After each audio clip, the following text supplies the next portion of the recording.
ಎಲ್ಲರಿಗೂ ನಮಸ್ಕಾರ. ನಾನು ನಿಮ್ಮ ಪ್ರೀತಿಯ ಶ್ಯಾಮ್ ಖಾನಾಪುರ್. ವಿಷಯ ಏನಪ್ಪಾ ಅಂತಂದ್ರೆ, ದಣಿವರಿಯದ ನಾಯಕ, ದೇವದುರ್ಗ ತಾಲೂಕಿನ ಭಗೀರಥನ್ ಎಂದು ಖ್ಯಾತಿ ಪಡೆದಂತ ಸನ್ಮಾನ್ಯ ಶ್ರೀ ದೇವೇಗೌಡರು ದೇವರುಗಳ ನಾಡು ದೇವದುರ್ಗಕ್ಕೆ ಆಗಮಿಸಲಿದ್ದು, ಈ ಒಂದು ಕಾರ್ಯಕ್ರಮವು ಜೂನ್ 27/6/2025 ಜರುಗಲಿದ್ದು, ಈ ಒಂದು ಕಾರ್ಯಕ್ರಮದಲ್ಲಿ ಸನ್ಮಾನ್ಯ ಶ್ರೀ ದೇವೇಗೌಡರ ಅಭಿನಂದನಾ ಕಾರ್ಯಕ್ರಮ ಹಾಗೂ ಮೂರ್ತಿ ಅನಾವರಣ ಕಾರ್ಯಕ್ರಮವು ಜರುಗಲಿದ್ದು, ಈ ಒಂದು ಕಾರ್ಯಕ್ರಮಕ್ಕೆ ದೇವದುರ್ಗ ತಾಲೂಕಿನ ಎಲ್ಲ ಯುವಕರು, ಮಹಿಳೆಯರು, ಎಲ್ಲಾ ಮುಖಂಡರು ಹಾಗೂ ರೈತ ಬಾಂಧವರು ಪಕ್ಷಾತೀತವಾಗಿ ಈ ಒಂದು ಕಾರ್ಯಕ್ರಮದಲ್ಲಿ ಭಾಗವಹಿಸಿ ಈ ಒಂದು ಕಾರ್ಯಕ್ರಮವನ್ನು ಯಶಸ್ವಿಗೊಳಿಸಬೇಕೆಂದು ತಮ್ಮೆಲ್ಲರಲ್ಲಿ ಕೇಳಿಕೊಳ್ಳುತ್ತೇನೆ.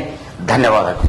ಅವನೇ ನಮ್ಮ ಮಣ್ಣಿನ ಮಗ, ಅಳಿಯದು ಹೆಸರು 100 ಯುಗ, ಜನರೇ ಮೆಚ್ಚಿದ ಬಂಗಾರದ ಮನುಷ್ಯ.